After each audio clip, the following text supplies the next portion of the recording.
Welcome everyone to Unsheathed Sword Reviews. I'm Vic. And I'm John. And today we're giving you our official review of the LK Chen Saxony German Rapier. So, really excited to bring you our full review on this one. But John, please tell the sword friends at home, what is this thing? Well, Victor, let me tell you what. That's a more complicated question than you might think. We're going to call it a rapier for the duration of this video because that's probably the easiest shorthand. But is it actually a rapier? I don't know. It's up for debate. If you are interested in learning more about rapier in general, I would definitely recommend that you go check out Matt Easton's recent line of videos. He's probably put out 4 or 5 really good videos about rapiers in general and about complex hilted swords in general and what makes a complex hilted sword a rapier, what makes a rapier, what makes a rapier maybe a little too cut and thrusty to be a rapier. There's all sorts of things going on here. But the bottom line is this is a mostly thrust-oriented, complex hilted sword, and so for the duration of this video, we will call it a rapier, and you can disagree if you want. And probably where Matt Easton comes out on it, and what I tend to agree with, is that it's probably a military rapier, which is kind of funny, because generally speaking, we think rapier, we think civilian sword, but probably there were some rapier that were used in more combat like military situations, and this is probably an example of one that would be used more for that because it is heavier, it is beefier, it is oriented for cut as well as for thrust. And this particular example of a rapier is from the 16th to 17th century, and it's predominantly modeled on a sword that is in the Metropolitan Museum of Art.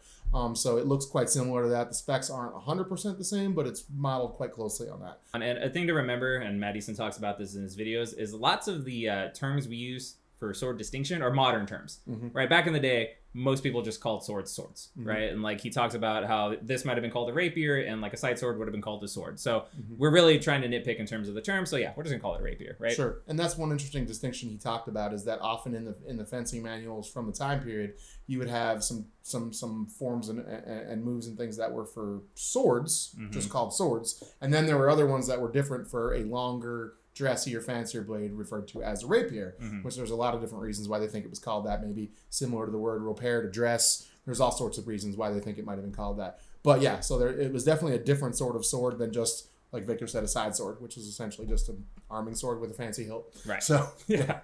So definitely check out Matt Easton's videos. He has a lot of videos discussing the topic. He's a wealth of information when it comes to that kind of stuff. But at the end of the day, what we have in front of us is a really fun, unique looking sword. Absolutely. And it's interesting to talk about real quick, the rapier market for a long time has been missing a mid-range option, right? You have like windlass rapiers that are in the like $200 range that don't have correct distal taper, pretty floppy blades. Not that they're bad for the price, but not really historically accurate. Or you got like Arms and Armor, $1,500, $1,600 plus. Yeah. And that's a lot of money for most people to spend. And so, or a custom one, which could be north of $5,000 if you want it to be. Yeah, for sure. So mid-range options are pretty enticing. And so, as always, we'll start with the fit and finish. John, how do you think they did? Well, Victor, I think this may be our biggest point of contention on this sword. Because number one, I think that I am probably less picky about fit and finish than you are. Number one, and number two, I happen to really like the way this fit and finish looks. I know to some people it might feel like it's a compromise because they're not going for a high polish or anything because that would cost a lot more money. To me, I like the aesthetic of this sword a lot. I think yes, there are some casting marks. It's worth noting that the complex hilt is cast in one piece and then sandblasted. So that's why it does have this sort of unique kind of dull look to it. I like that look. I think it looks really good. It's like if I was going to carry a rapier, this would be I would want it to look like this. I wouldn't want it to be like Inigo Montoya's father's sword, all shiny with gems and everything on it. That's not my style. But for some people, that might be what they expect when they have a complex hilted sword. And so for some, that could see that where that would take them out of it. It doesn't have that effect on me. I think it's gorgeous. What do you think, Vic? Literally exactly the opposite, and that's a very fair point to make. I will the grip, the wrap on it. I like that a lot. I think that looks really good. But you're right, the sandblast finish on the complex hilt itself and the pommel, I actually really dislike. To me, it gives it like this plasticky, almost fake looking look to it. That said, though, I love the design of it. I love the way that it feels, and we'll get into the handling and all that. But just that little aesthetic. And mind you, that's a nitpick. Right. But it would deter me maybe from buying it because when I spend money on a rapier, I want it to look flashy and bougie and ornate and all of that. And so like that takes me out of it. It's just a matter of personal preference, right? Agreed. And what I can say about the fit and finish is, you know, we talk about this often with either a mid-range or a budget level sword. When you're going for something that's more complex and maybe handling really well, you're probably going to make some cuts in the fit and finish. And I think that this does that. There are definitely, and we'll show you some close-ups as we go along here, but there are some spots where you can see some casting marks left over.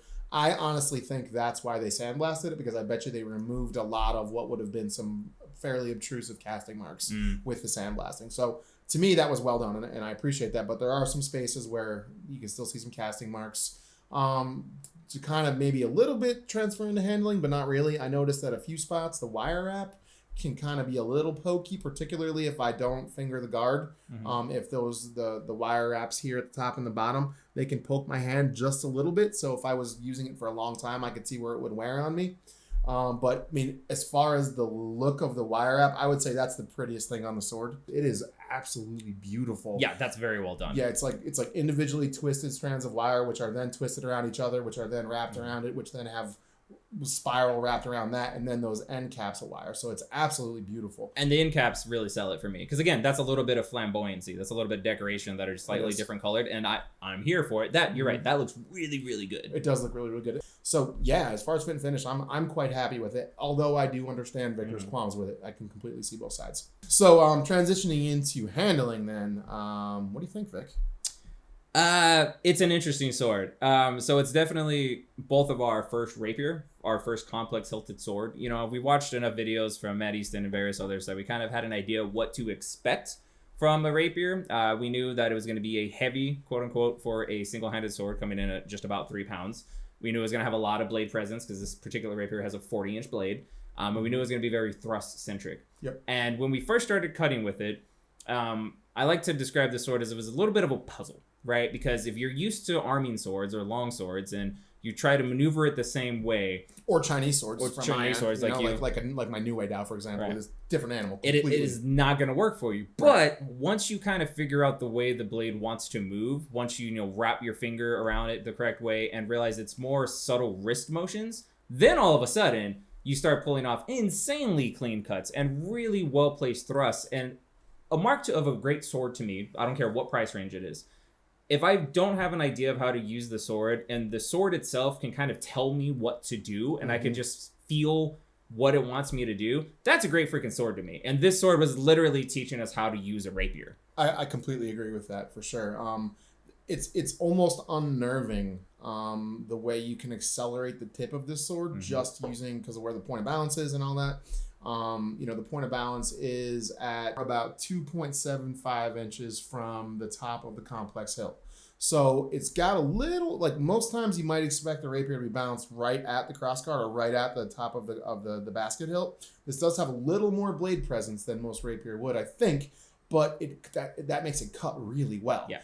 And it's uncanny, like there's just like this little flipping motion. It's almost like cracking a whip than it is like swinging a sword. And all of a sudden the bottle just falls in 2 pieces, and you're like, how did that happen?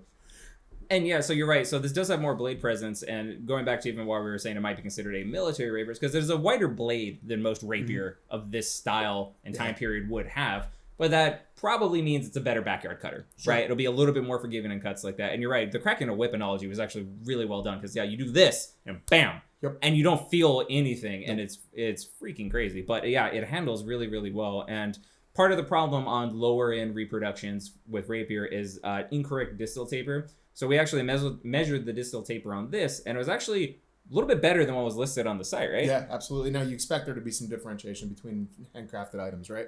But they listed it at, what did they say, 7 millimeters at the guard, and then down to 2.1 millimeters. And we found that it was actually wider than that at the guard. It was actually 7.6 millimeters at the guard, and then 4.33 at the center of percussion, 4.33 millimeters, and then down to 1.4 millimeters, about half an inch from the tip. So it's got really impressive distal taper. If you pick it up and flex it, it flexes in the last third just like you would expect it to.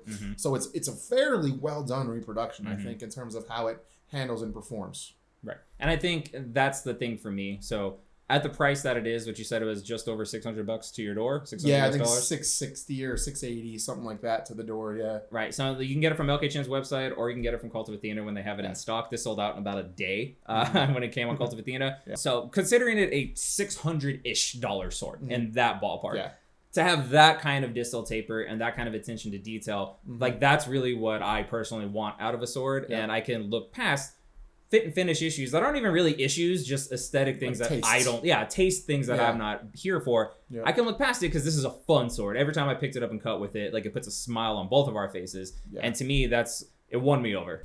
Yeah, and I can, like, just also speaking of handling, it's important, I think, to talk about the edge on the blade. It is very sharp.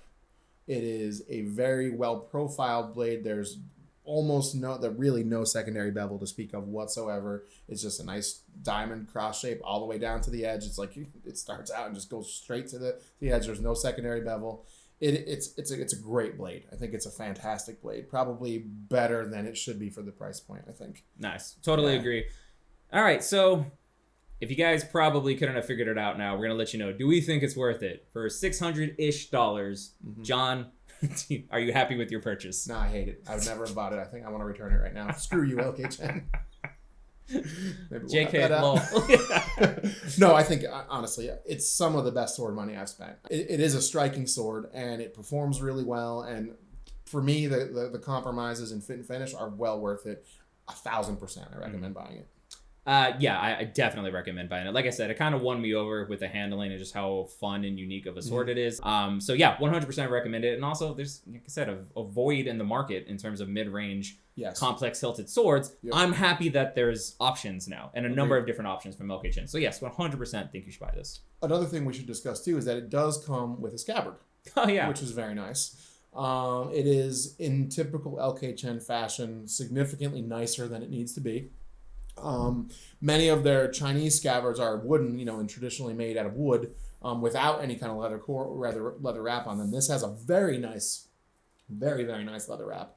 I think nicer than it needs to be. Again, considering I feel like you're getting a lot. If just the sword came for that, I think you're getting a lot for your money. Add the scabbard and it totally pushes it over the top for me. The chape is also stainless steel, which is nice. It won't rust. And the one issue I did have up at the top here when I got it is that it seemed like most likely due to climate and stuff like that, some of the glue had dried out. And so you can see it a little bit, and we'll show you close up. These are the leather is kind of flapping off at the end here.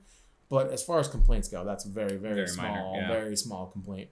So in general, it's a nice scabbard. It seats in there really nicely. It doesn't retain or anything. It kind of rattles a little bit, but it goes in nice and smoothly. So I think it's a really nice scabbard to have to complete the package, and it looks good when it's in it too. Agreed. $600, I'd have been happy with just the sword. You actually get a nice scabbard, so that's like a nice bonus to me. Agreed, for sure. So I mean, if you're a little bit on the fence about whether or not it's worth it, I think that definitely puts it over the top.